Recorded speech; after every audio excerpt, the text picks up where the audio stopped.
your mommy. I make A1 sound.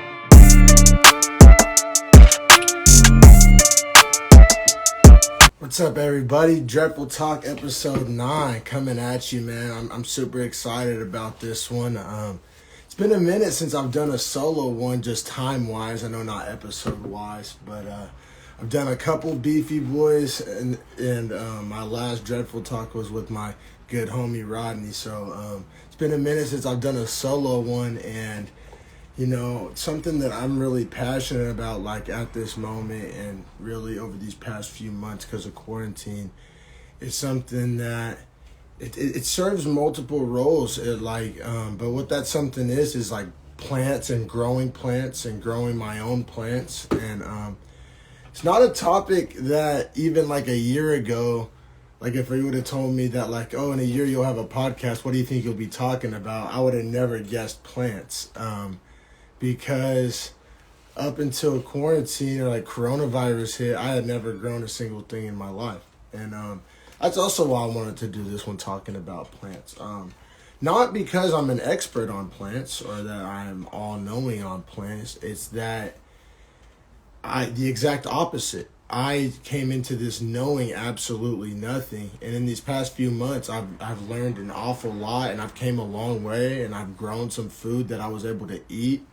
And it just really, it serves a lot of purposes. It's obviously growing your own food in these uncertain times is important. And obviously, you know, we all know that some of the food we get from the grocery store, you know, may not be super natural or may have pesticides or this or that.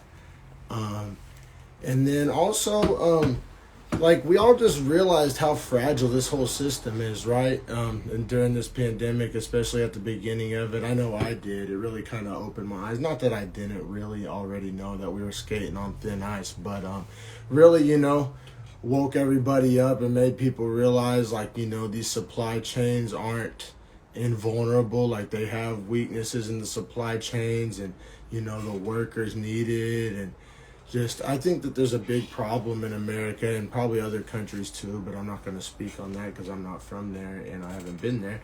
But I know here in America we waste so much food, and we're just so inefficient in how we go about growing and consuming and purchasing food. And it's really sad too because, you know, there's so many hungry people and people without food. And it's not because there's not enough food. It's so like paradoxical and weird that there's so much food, more than enough food. We waste food. Everybody's fat, yet some people are still starving. And it's because of the inefficiency in how we grow our food in these commercial farms. And, you know, commercial farming has its own, you know, negative impacts on climate change and the water pollution. It's pretty bad stuff. And just the treatment of, it's bad in case of commercial farming of animals. The treatment of the animals is bad. Obviously it's not as important with plants, but with plants, the commercial farming still is harmful to the environment and just creates these problematic supply chain problems that arise in, you know, times of crisis and uncertainty like we face ourselves in now. And so it's really just, you know, brought to the spotlight, you know, if you're able to provide food for you and your family, you know, independent of that supply chain and in a way that's better for the planet. To me, it seems like a no-brainer. I'm really a type of guy that sits and thinks of like pros and cons and, you know, consequences. And man, I really can't see no downsides to people growing their own food. And I'm not saying like turn your whole backyard, you know, till it up and you know, put on some overalls and become Farmer John. No, I'm just saying like everybody can just do a little something here or there. A couple plants in a pot, a little garden bed. Like I'm not saying everybody like quit your job and become a farmer and like, or do some hippie commune. That's not what I'm saying at all. That's just unrealistic. Wouldn't it be nice? But I always like to point out the difference of, like, ideas that work in a vacuum versus ideas that work in the real world. And, like, there's certain things to make a sports analogy, there's certain teams that are good on paper, like their roster looks stacked, but they just can't get it to mesh right, and they end up not being as good as people think they're going to be. Shout out that Lakers team with Steve Nash and Dwight Howard and Kobe. But yeah, so I mean, that can happen in other aspects of life as well. But yeah, so like I'll get into more of that other stuff eventually. But yeah, I'm gonna be just talking about plants and like how to grow your own food and how to grow your own cannabis and just some of the kind of stigmas and dumb things that society has done with that and how we kind of view it certain ways, maybe based on those stigmas or just things that we all kind of just innately learned growing up in just this Western American society that does have its flaws. But yeah, so like growing plants is for everyone, like everyone. I mean, male, female, young, old, left wing, right wing. This is something that's beneficial to everybody. If you're a person that's super empathetic and cares about the world, it's good for that person. If you're a super selfish asshole, kind of like myself, it's good for that reason too, because, you save a few bucks, you get some peace of mind, it's it's rewarding, almost like building something in a way, harvesting, eating something that you grow in yourself.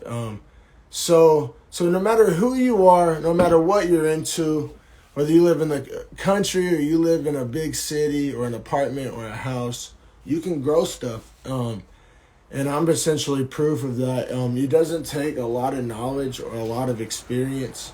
I mean, like everything, nobody's going to be perfect on their first try. There's going to be some trial and error. There's going to be some things that don't work. But, I mean, you can't go in there expecting to bat 1,000, That's the way I look at it. So, I was kind of built in an expectation of some failure because it was my first time. It's like nobody steps on a skateboard the first time ever and just starts shredding and doing tricks, or picks up a guitar and can just shred. And so it's the same way with gardening or farming, or whatever term you want to put on it. I'll kind of get into that too. But yeah, growing food and growing plants, even non-food producing plants, is really great for everybody, regardless of who you are. So a big obstacle a lot of people think they face, is that like, oh, well, I don't have land, or I don't have a big backyard. Maybe you live in an apartment, maybe you live in a big city. I mean, I'm currently living in San Jose, California, and I'm a city of over 1 million people, and I mean, I'm finding a way to do it here. Granted, I am in a house with a backyard, but I'm surrounded by apartments, and I have some neighbors in apartments that have really cool balcony gardens and things like that. So, there's probably some outlier out there, but I mean, for 98% of us, we can find a way to grow some plants, and I really think it would be better for us as individuals and society as a whole and the planet as a whole, and our bodies, our health, everything, if more people did. And like I said, I had no experience doing this, wasn't passionate about it, didn't really give two shits about it, to be honest. I mean, I thought it was like something grandmas did to, quit smelling their husband's farts on Sundays while he's watching football and drinking beer and scratching his nuts. So, I mean, I'll be real, I was one of those people. I kind of had that old school, kind of, that's something old ladies do kind of mentality. I'll be real, I'm not ashamed of that, but, pandemic put things in perspective. I gave it a shot, and I have learned a lot real fast. Like, and that's just what I want to share with y'all. So yeah, so like I said, there's like always been this stigma, or I mean, for a long time, there's been this stigma that, like I said, gardening is something that women do, old ladies, aunts, moms, grandmas, out there digging in the rose bed, or what, that traditional kind of stereotype. And then, farming was things only like white dudes in Iowa did, and big cornfields with tractors, and wheat and all that. And it's like almost everything in life, as we're learning, it's a big spectrum. It's everything in between. Like, yeah, those things exist, and maybe there were roots for those stereotypes, but essentially, like most other stereotypes in 2020, there's just no place for them, and they're not founded in logic or in a good place.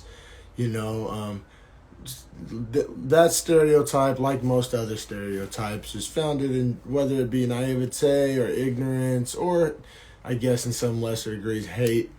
Like, but they're harmful and they're archaic, and we can move forward from that. Even, like I said, I used to kind of hold some of those beliefs myself, and then you just realize how silly and just unnecessary, and doesn't gain anybody anything. It's just real ridiculous. Because so what's the difference? A small patch of land growing food is a garden, and that's girly.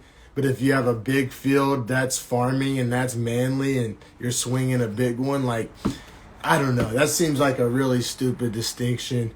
And I'm sure, there's a lot of badass women farmers and a lot of badass dude gardeners. So, like I said, those things are silly. Like I said, I grew up thinking that stuff and learning that stuff as well. But it just does nothing but harm and doesn't do anybody any good. So yeah, if you're a female that wants to farm, or if you're a man that wants to garden, or if you're a rational person that sees those things as pretty much the same thing, then it's you really see it for what it is. But yeah, so, and that's another thing I've realized too. It's like, of a lot of like right-wing people are farmers, and they'll use the word agriculture, and like that's all tough and American. And then, a lot of left-wingers will be like gardening and flowers and cannabis and things like that. And then, like I said, I think there's two wings on the same bird, because they're both, kind of being ignorant in their own regards. And I'm for all that. I think people should grow their own food, grow their own cannabis, grow something pretty to look at. Shit, what's wrong with that? What's wrong with growing some flowers? But yeah, thanks for everybody for the support. Thanks for everybody viewing live right now. But yeah, so like I said, before this pandemic, so I officially went home from work on March 18th. Seems like 20 years ago. And it was only a few months ago. I guess we're about to start August, so that's like 4 months, I guess. And I'll be real, y'all. So like I'm somewhat of like a paranoid. Like, I believe in a little bit of conspiracies, like not full blown, but I kind of was waiting for some shit to hit the fan in one regards of another when it comes to just like societal breakdown. But so like whenever this coronavirus first hit, like I'm not gonna say that like I'm like a prepper. If I was a prepper, I'd be the shittiest prepper of all time. But I take certain precautions and believe certain things. But so like when this virus hit, I was like, oh shit, this is the one. Like, it's the end of the world as we know it. And we got close to that, because I was like, oh shit, like people are gonna be, what happens when the grocery stores run out, or people are gonna be like I don't know. I was expecting like post-apocalyptic, like Walking Dead, like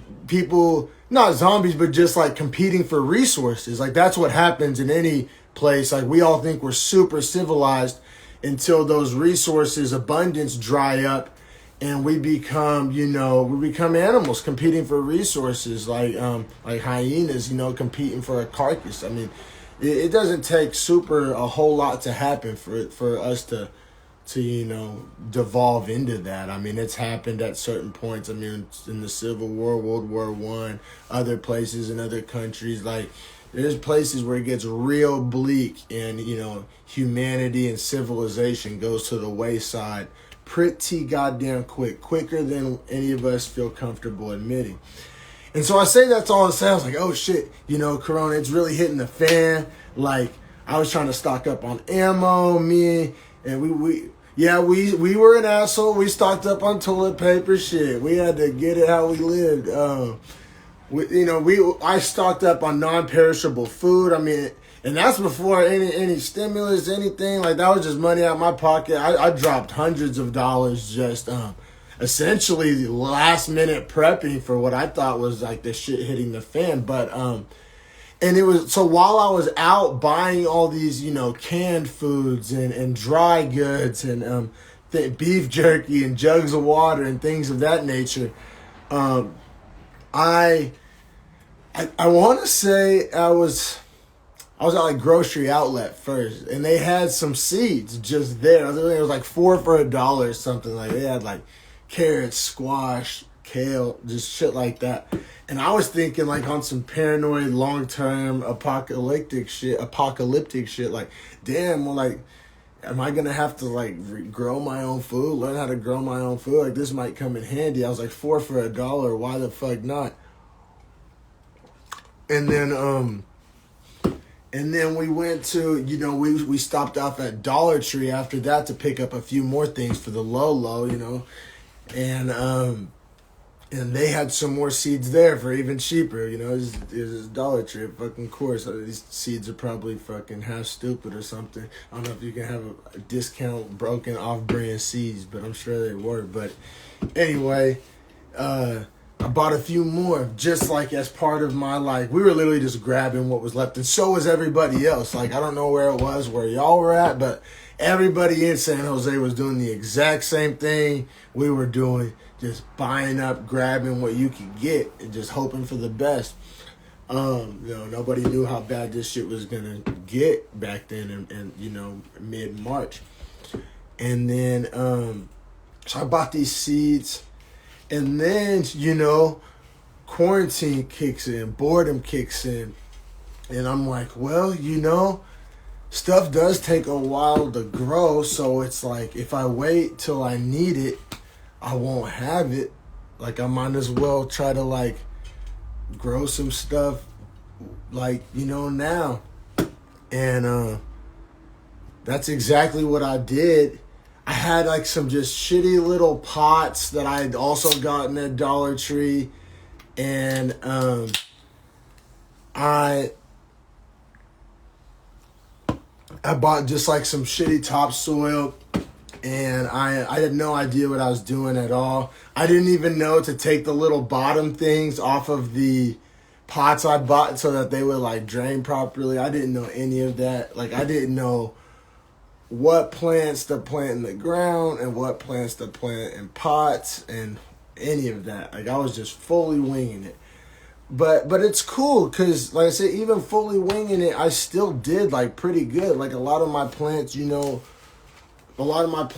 yielded food and grew and took root and sprouted. So, like, that just goes to show, like, plant snobs try to act like there's some science, or you gotta have this gear, or you gotta, your grandpa's grandpa had to be a farmer. Like, nah, like, seriously, I literally bought some seeds from Dollar Tree, threw them in some dirt, and see what happened, and it worked. So, anybody is, like I said, I mean, it's like early humans were able to pull this off before we knew what math was, before we knew, anything scientific. We knew that if you put some seeds in some dirt, something will grow from it, and then you can eat it. And so it's really, like, quite literally so easy a caveman could do it, because that's how I was able to pull it off. I didn't know shit about growing any type of food. I never grew food. I never grew cannabis. I had never grown, like, literally nothing in my whole life, and before quarantine. And so what I've grown so far, and I'll kind of, like I said, far from an expert, but if I could pass on some knowledge, what I've learned so far to y'all, I gladly will. I've grown squash. And what I've learned, and I don't know, maybe it's just my climate here in the Bay Area. Bay Area was farming land before the tech boom, and back in the day, it was all fertile land. So I'm lucky to be where I'm at. Different foods and different plants grow better in different climates and different techniques at different times of the year. So you're probably better off doing a little research, unlike me. I was just throwing shit against the wall and see if it sticks. But I've grown squash, both in a pot and in the ground. And a lot of people, said not to do it in a pot. That squash doesn't do good in pots, but I did both. And so it was like an experiment. Like I just kind of I had, both literally growing side by side, some in a pot, some in the ground.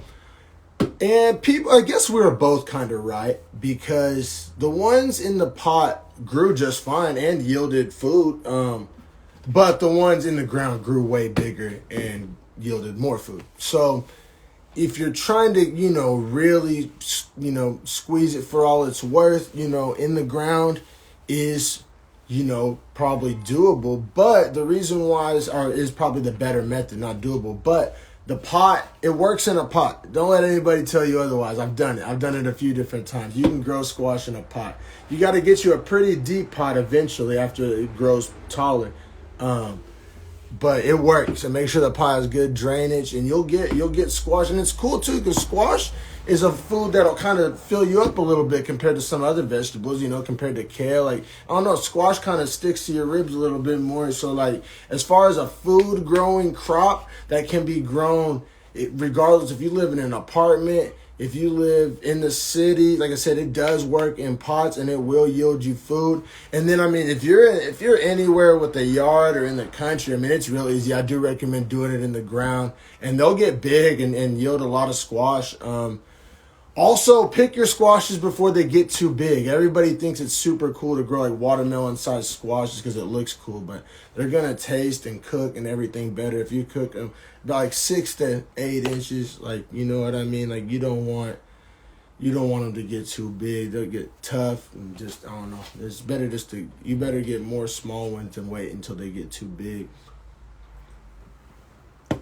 But yeah, I've done squash in the ground and in a pot. I'll say if you do them in the ground, like space them out probably like a good yard apart, because they get pretty damn big. So make sure that they're not like, I'll be real, it's because I didn't know what I was doing. I planted them too close together. They still grew just fine. It wasn't the end of the world, but learning from my mistakes, you better off doing them probably about a yard apart. And yeah, or you can do one per pot though. Don't try to grow like multiple in a pot or in like one of those pots with rows. Do it kind of like a weed plant, like just one squash per pot, and it'll work for those that live in big cities. Like I said, and that's a food that'll fill you up, and it keeps reproducing, it keeps growing. So squash is super beginner, like it grows super easy, not really complex. So I recommend that one for first timers. We also bought some garden beans, not knowing anything about them once again. And so that's kind of like, they grow tall like a vine kind of. So you need to get, if you're going to go like garden beans, green beans, snap peas, those type of plants, you got to put like a stick next to it once it starts to grow, like a 3-foot tall stick or maybe even taller, like next to it. And from what I've learned, those don't do as good in pots. So if you're gonna do that type of plant, you probably better doing it in the ground. On those ones, take it from me. But yeah, you put a big stick by it, like a skinny stick, but a tall stick. They sell them. It's exactly for plants. All right, then this next one's funny. So so my girlfriend Nina, she's like a children's entertainer where she dresses up like a fairy, and like she does like magic shows and balloon animals and face paints and all that. Obviously, before the pandemic, now they're doing like Zoom parties and shit. These poor damn kids. There's no way in hell I would have sat still for a Zoom party whenever I was a little kid. But that didn't exist when I was a little kid because I'm getting old. So cheers to us 90s babies getting old. But anyway, these kids, they do it. And anyway, so she's a fairy for these children's parties, and her fairy name is Morning Glory. And so, yeah, whenever we were like buying these little bullshit Dollar Tree seeds, there was Morning Glory seeds.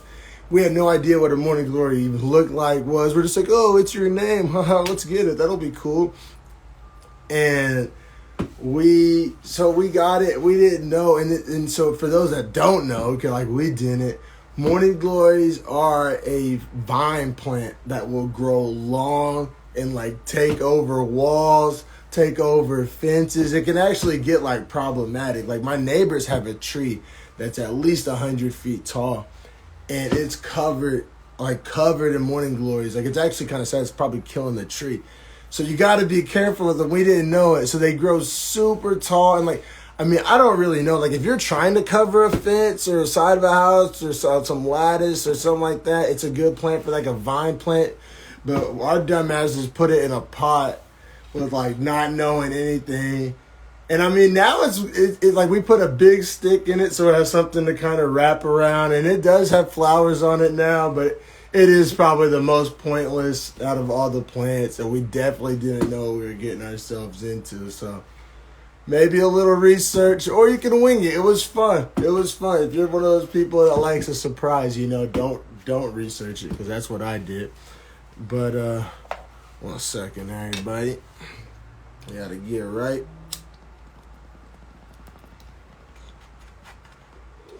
Just picked up this new bubbler. Got some lovely Hawaiian punch in it. Oh man. And we're going to get to that. Best believe. We're going to get to a section on how to, grow cannabis without breaking the bank. And that's what I know a lot of people are interested in as well. So I've tried growing spinach like 2 different times, and it's the only plant that's kicking my ass. Like, I don't know if it's the climate I'm in or the wrong time of year. I should probably look into that. But I've tried growing spinach twice, and I can't get it to grow. Like, it'll sprout, grow like an inch, and then just shrivel up. Anybody got any tips on growing spinach? Holla at your boy, because I'm struggling with the spinach. So yeah, don't listen to my ass on no spinach. But I tried it. I tried it in a pot. That's probably what's wrong. Maybe that's a better in-ground plant, but I can't get that shit to grow for the life of me. Man, if you want something that'll withstand some sun, like a gangster plant that's hard to kill, like if you're a person that kills plants, or maybe you'll forget to water them here and there, fucking grow you some kale. Kale is so tough. It's like, I mean, if you've ever eaten kale, you know what I'm talking about. It's like real tough, dense, like it almost feels like fucking like leather. Like I feel like you can make a jacket. You could ride a Harley with a jacket made out of kale or something. But it's real tough. It's a gangster. It's sturdy. It's hard to kill. So I grew mine in a pot. So that's another one for those that like live in apartments or in big cities. Kale and squash will both yield nutrient-rich food, and they both grow in pots real well in cities, especially out here in California. So that's a good one for people. You can make your own salads. It's good to add it into a salad. Kind of cut it. It's probably too tough, or at least for me, I don't want to eat a whole kale salad. But I'll chop it small, and then mix it in with a salad, and then. Also heard, shout out Lauren Kennedy, the homegirl. She's a plant wizard. I'm planning on having her on the podcast one of these days to actually have a real expert and not just my caveman ass telling you what shit stuck when I threw it against the wall. But she told me that it's real good to put the kale in the oven and make like kale chips out of it. I'm kind of skeptical. I'm a fat boy. I'm a beefy boy. I like them real lays, them barbecue ridges, you know what I'm saying? Them sour creams. I don't know if kale's gonna scratch that itch, but I might have to try it one of these days. But it's real durable. That's the thing about kale. It's tough. It's a survivor. And so when you harvest your kale, if you only cut the outside leaves, if you leave the innermost 2 leaves, it'll keep like replenishing. It'll just keep coming back. And fast too. It's pretty cool. It's pretty cool how that works. So when you harvest your kale, don't cut the most inner leaves. And then if you let them, if you eat the outer leaves, the cycle will start over again. It's dope. I'm on my 2nd cycle right now. It's working. So I've grown a bunch of peppers, but here's a caveat on the peppers. I cheated. Everything else I grew from seed and dirt and water. That's it. No cheating. But my peppers, I cheated. I went to Lowe's, not Home Depot. I ain't fucking with Home Depot right now. If you know, you know. You know, if you're a real one. So I drive. I literally, there's a Home Depot like a mile from my house, and I drive like 5 miles, take like 3 different highways just to go to Lowe's. That's how much I'm not fucking with Home Depot right now. But anyway, I got my pepper plants from Lowe's, and they were already started. So I don't know. That's easy. Like, if you fuck that up, like those people that fuck those plants that's already halfway grown up, I don't know what to tell you. Like, them plants is already halfway there. You just gotta carry it across the finish line and take the credit. Tell all your friends that, like, hey, eat these peppers that I've grown. Like, I don't know. I literally just, I moved them. Obviously, I bought them, put them in a bigger pot, and watered them. But yeah, if you fuck that up, I don't know what to tell you. But it's cool that all my peppers are in pots too. I've also I know a lot of people don't necessarily do that, or they'll do it in like a garden bed or like a raised bed. But I've been doing all my peppers just in pots. Or I have one that's like a big barrel pot that I put like 3 of them in, so that's kind of a little different. But my ones that I put in normal pots are kicking ass. So you can grow peppers in the city easily. And I mean, I don't gotta tell you what peppers is good for. That's all it is. That's them fajitas, baby. That's that salsa. Chips and salsa. You know, you might trick yourself to thinking, you know, you're at a Mexican restaurant. You know what I mean? You might forget that you've been in the house. I don't even know. I know a lot of y'all motherfuckers ain't been in the house. So, oh man, shout out to our lovely country and how we're dealing with the virus. So yeah, I've grown. I got jalapenos. I got poblanos. I got hot banana peppers, chili de arbo, and lunchbox red. The only one big enough to eat right now is the hot banana peppers. And man, them motherfuckers is not like the banana peppers you get at Subway. Them is some real flamers, man. That shit'll make you need some ice cream, you know. That shit was, we ate some the other day and we were so shocked at how hot it was. So, hot banana peppers, don't be expecting them pepperoncinis, man. These motherfuckers are some real deals. My jalapenos are next. They're close. They're not ready yet. But who hasn't had jalapeno? Actually, a lot of people probably haven't had fresh jalapenos. If you think jalapenos taste like those fucking pickles that you get, you know, at the baseball stadium, then you need to try some fresh chopped jalapenos. It tastes totally different. But yeah, don't be expecting, you know what I'm saying, the motherfucking jalapenos you get on your 7-Eleven nachos. You know, it's a different kind of flavor than that. Let me see. The poblanos are taking a long time. They're kind of worrying me. If any of them ain't doing so hot, it's the poblanos. But I mean, I guess they're doing fine. I guess they take a little longer. They're like a bigger pepper. But yeah, they're not just taking off by any means. My chili de arbos, they're so skinny. It's funny. They're kind of like a skinny little, kind of look like a Thai chili. But yeah, so peppers, man, you can get them and grow them just in pots. You know. Save a little money at the grocery store and make your shitty ass cooking taste a little better, you know what I mean? And just do the planet some good as well while you're at it.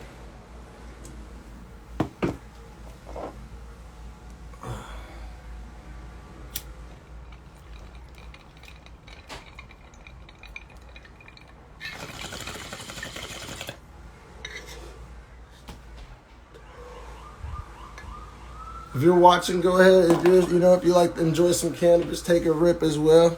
Match my hit. Some tasty Hawaiian punch. It's a sativa, which is weird. Punch, you might think purple punch, indica, but I don't know. It's a sativa Hawaiian punch. It's tasty. So now we're gonna get to the theme of what I was just talking about.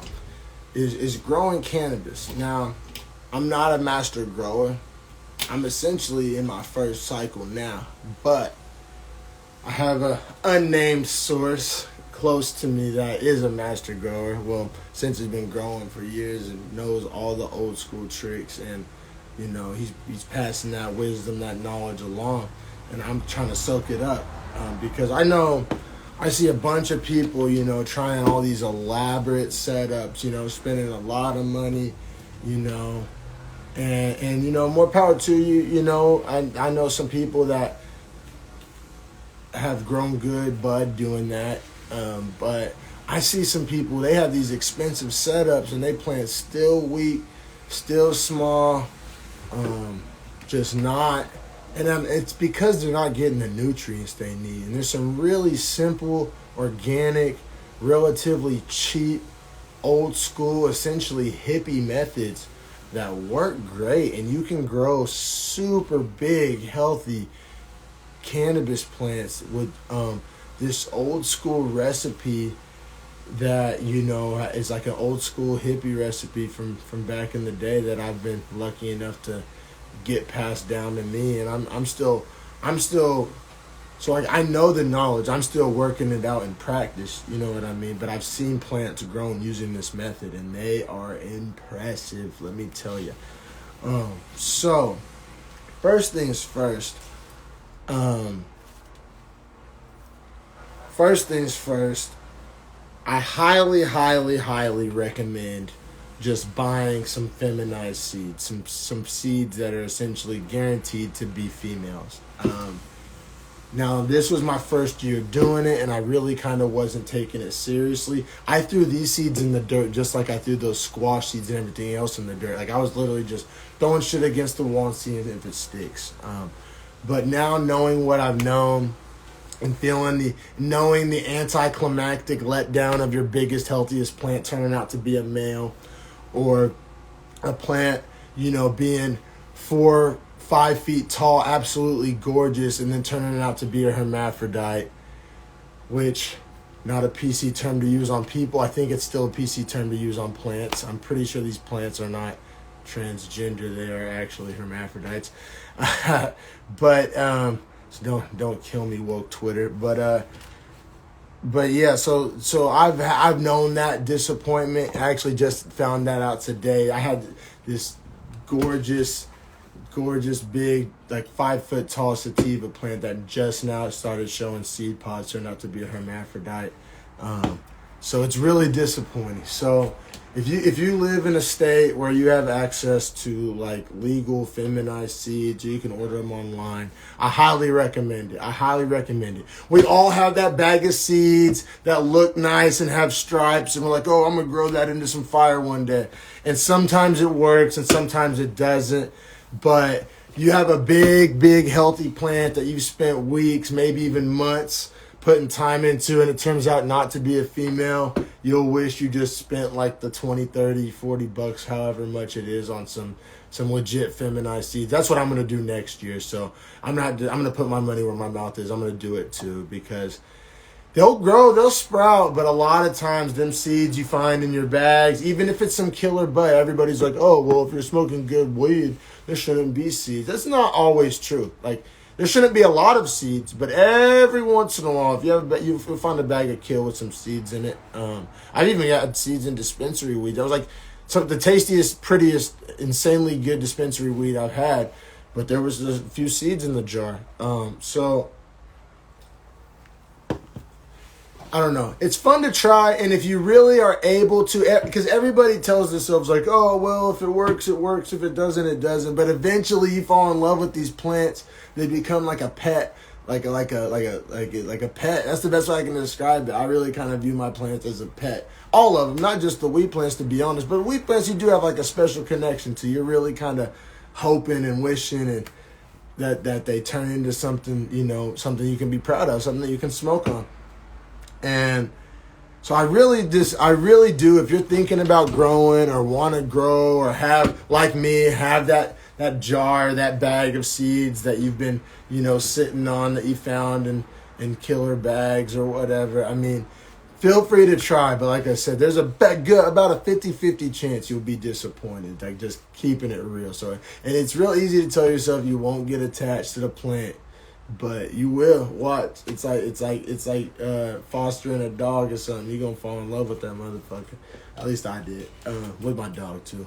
But so I know also a lot of people for years and years would always just tell me like stoner logic, like, oh, you put the seed in a napkin for a couple days and you wet the napkin and and then it'll sprout, and then that's when you plant it. You can do that, like that does exist, like you can, but I haven't had good luck doing that. Every time I've had luck, I literally just put the seed straight into the dirt, about a half inch down, an inch down, just like I did with the squash, and like I did everything else, just put the seed in the ground, Johnny Appleseed style. So you can try to do the napkin method. I know some people that are good at the napkin method, but I think it's really easy to forget about to water your napkin. Like seriously, it just looks like a napkin. You have it sitting on your windowsill trying to get some sunlight. It's really hard to like water your napkin or remember to water your napkin. Unlike water, to me, it's easy to water a pot, even if there's no plant in the pot yet, because it's like looks like some shit that's supposed to be watered. But like a napkin is so easy to forget to water.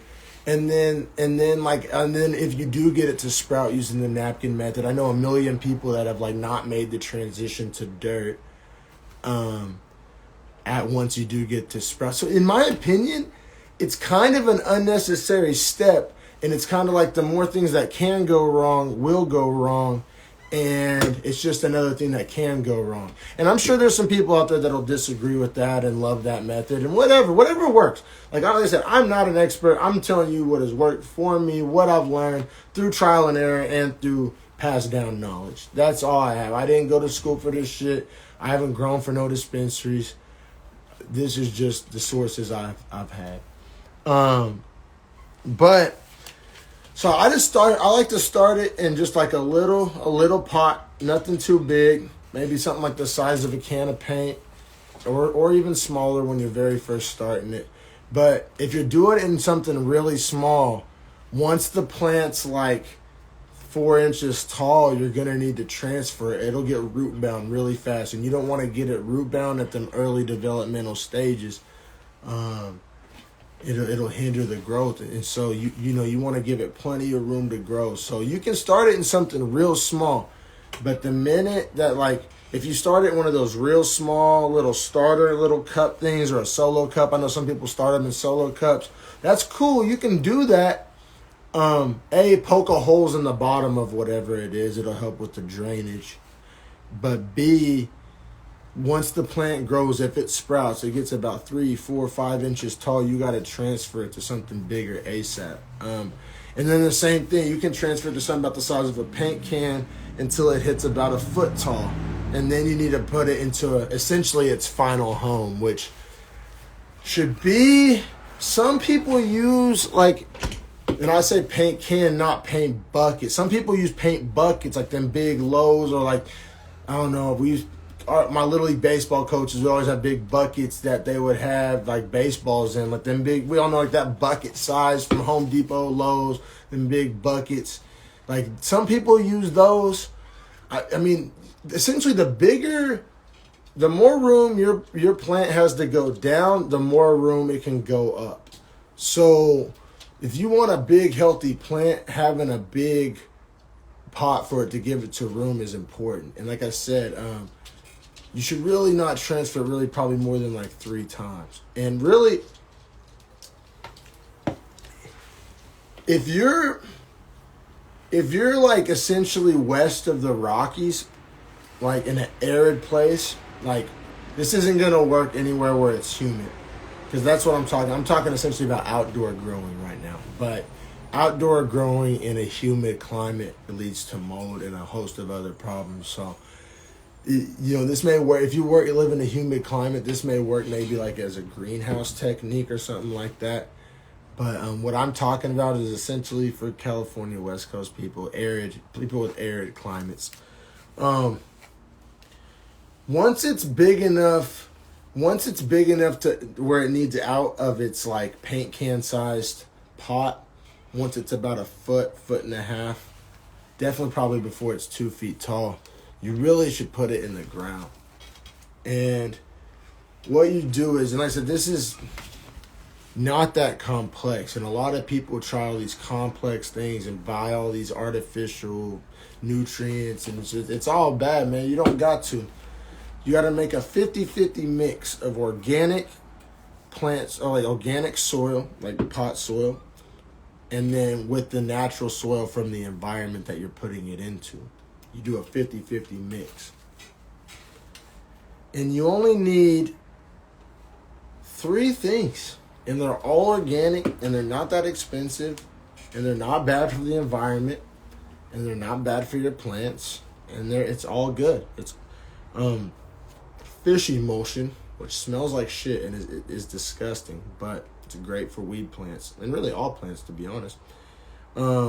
Fish emulsion, bone meal, and bat guano. That's all you need to grow super healthy, super legit cannabis plants outside in the dirt. Mix the soil 50-50 with those 3 things and some organic soil, and just water it. That's all you need. You don't need a ridiculous setup. Now, it does take some room and some hard work digging a hole. You got to dig a hole like 18 inches wide and like 3 feet deep. Your neighbors might be thinking you're fucking burying a fucking wise guy, but no, you're just be burying your baby. Not like that fucking cheerleader, not that kind. Your cannabis plant. But yeah, it might look a little sketch digging holes. Probably recommend doing it the daytime. You're out here digging this hole at 2-3 in the morning. Might hate the fucking FBI called on you. But yeah, it's like 3 feet deep, or really even deeper. Like the deeper you dig that hole, the bigger your plant's gonna grow. But so the old school knowledge is that it's gonna grow twice as big, twice as tall as the roots can go deep. So if you have a 3-foot hole, your plant could be expected to be up to 6 feet tall. So, if you don't want your neighbors seeing it or whatever, dig your hole size accordingly. Double what the hole depth is how tall the plant's going to be, approximately. You know what I'm saying? So ballpark it. But it needs to be a nice, big, deep hole. And that's it, man. Like, you can say a lot of people. Now, I'm talking about if you just want to grow some bud for yourself. Now, if you're trying to sell bud to dispensaries or do it professionally, hey, I'm sure there's probably more rules and strict protocols and shit you got to go by. But if you're just a dude trying to grow his own weed, like, you know what I'm saying, for maybe you and your buddies, whatever it is, whatever the case may be, there's no need to buy all that equipment and all these chemicals and fake nutrients and all that.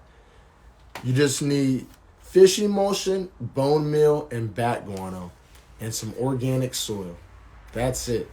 And grow you some big, healthy, old school plants. And like I said, I highly recommend starting from a feminized seed that was actually purchased, or like if you really know your shit. But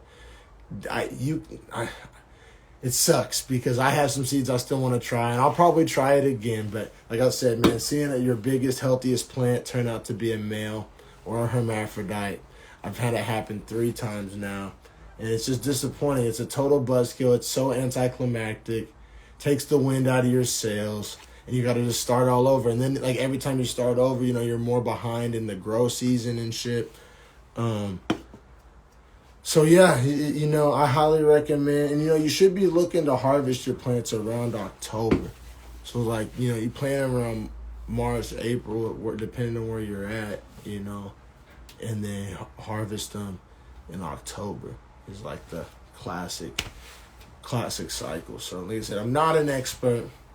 I'm not a professional, but if you're not an expert and if you're not a professional and you just want to fuck around and try to grow some halfway decent weed, but you should try this method out. Like I said, it's gonna work better in an arid climate. If you're anywhere humid, your plants are gonna need additional protection from that humidity.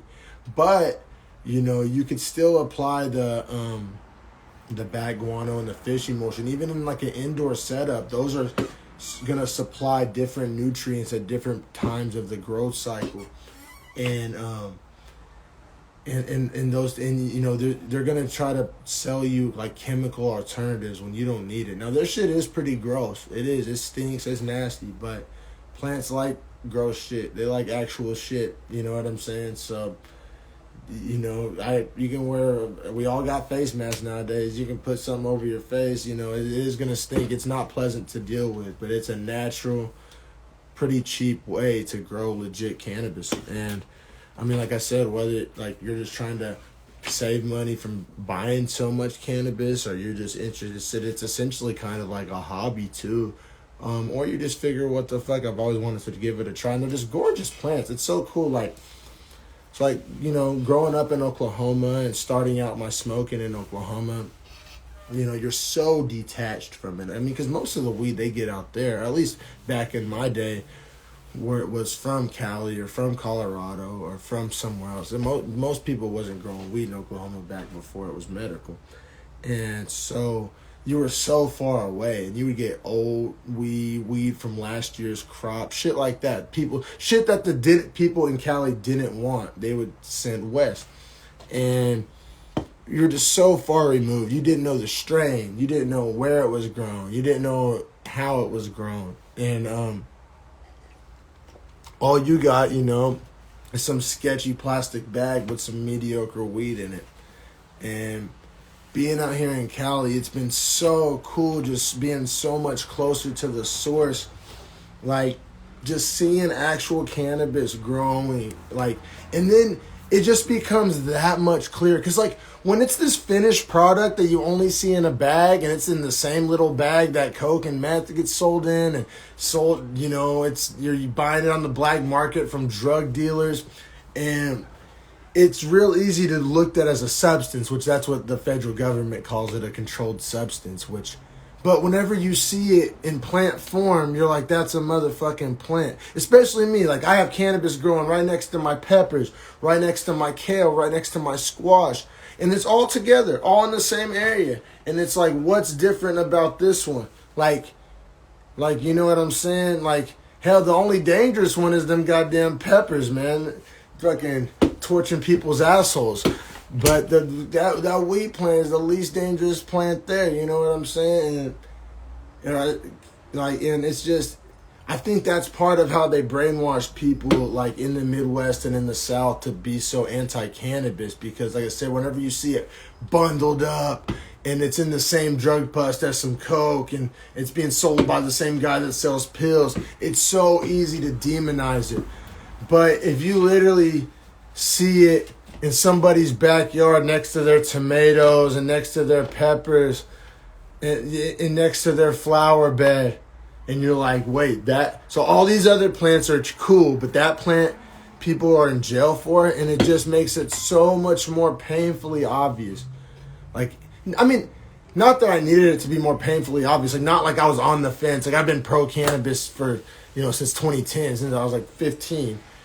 But, you know, just my understanding of it, and just its place in the world and its place in the natural order of things. And then, you know, and then you start learning that all of our bodies have an endocannabinoid system in our brain ready to accept this. Like, our body was literally designed to accept cannabinoids.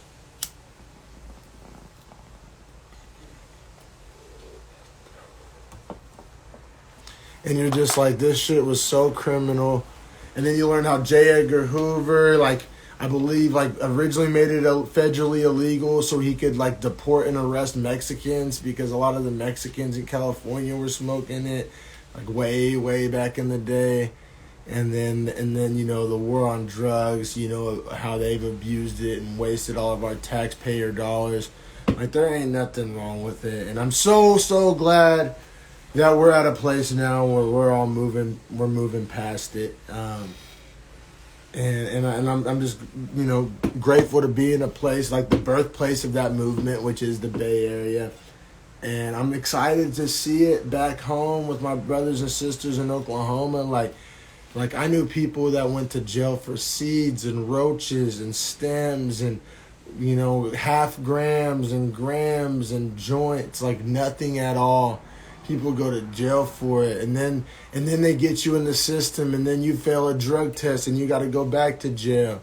I know I have a homie, you know what I'm saying? He got arrested for like a gram, and then he ended up going to jail like 3 or 4 times for like different probation violations just because he got in the system over a gram of weed. and just, and then just the way, the war on drugs has unjustly, targeted those unjust laws in communities of color all across the nation for decades. And, there's, bless the souls, that rotted in the fucking can, over something that I'm able to do on camera now. That's not lost on me. You know what I'm saying? When I'm able to, smoke and talk about growing and post my plants online, there's people that paid the price for that, that are still paying the price for that. And so it's like, it's not that I take it lightly and I'm just trying to be goofy, and it's like I'm like making a point. I'm like, and I hate this fucking word normalize, but I'm normalizing it. You know what I'm saying? I think Wiz Khalifa went a long way to normalize it. I think he was a big pioneer in normalizing people seeing weed. I think he was one of the first rappers to like grind up some weed and take a real bong hit in a music video. And just, I hate the word normalize, but I mainly hate it because it's so overused and misused, and the concept of like, why does something have to be normalized for you to do it? But when we're talking about people's freedom and actual legislation and persecution, that's a good time to use the word normalize, not like normalize blue mascara, OMG. No, like, shut the fuck up. But like, normalize, people normalizing cannabis can actually like save lives and help people and, grant people their freedom. So, that's an appropriate way to use the word. But yeah, I mean, so I just want to say, like, whether you're growing food or growing cannabis, like, we're all capable of doing it. It doesn't take a lot of money. It doesn't take a lot of resources. It doesn't take a lot of space.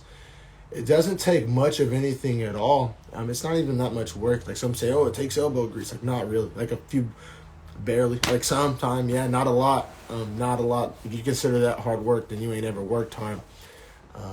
Seriously, but yeah, I think if every American family, or not even family, single person, just every American, every citizen, if we just all grew like a couple plants, like whether it be a cannabis plant, whether it be a tomato plant, whether it be a squash plant, like just a few plants each, like I think that we could really kind of put a nice dent in that commercial farming and the fucked up supply chain, and all the harm that comes from that, the economic harm, the environmental harm, the exploited workers, and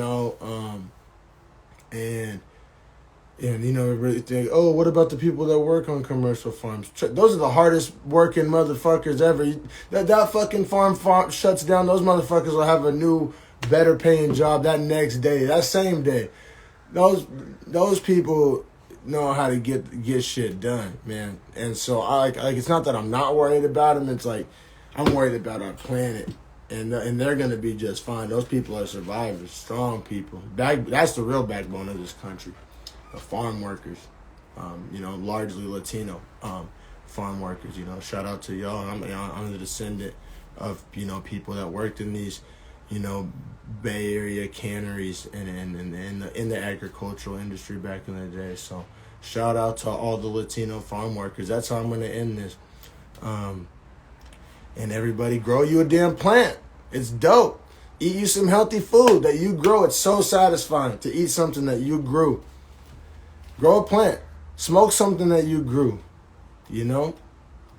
Just be independent. Don't be dependent, whether that be, on other people for food or this or that. Just take that step towards independence, and I think you won't regret it. Like I said, I tried to think of downsides and I can't. But this was Dreadful Talk episode 9. Thanks so much to each and every person that tuned in. Thank you so much, guys. Subscribe to the YouTube. Follow me on Instagram. Like the Facebook page. Help your boy. Beef. Thanks for everybody supporting Beefy Boys Breakdown as well. Both of these, can't do this without y'all. Love you guys. Dreadful Talk episode 9. Grow you a plant.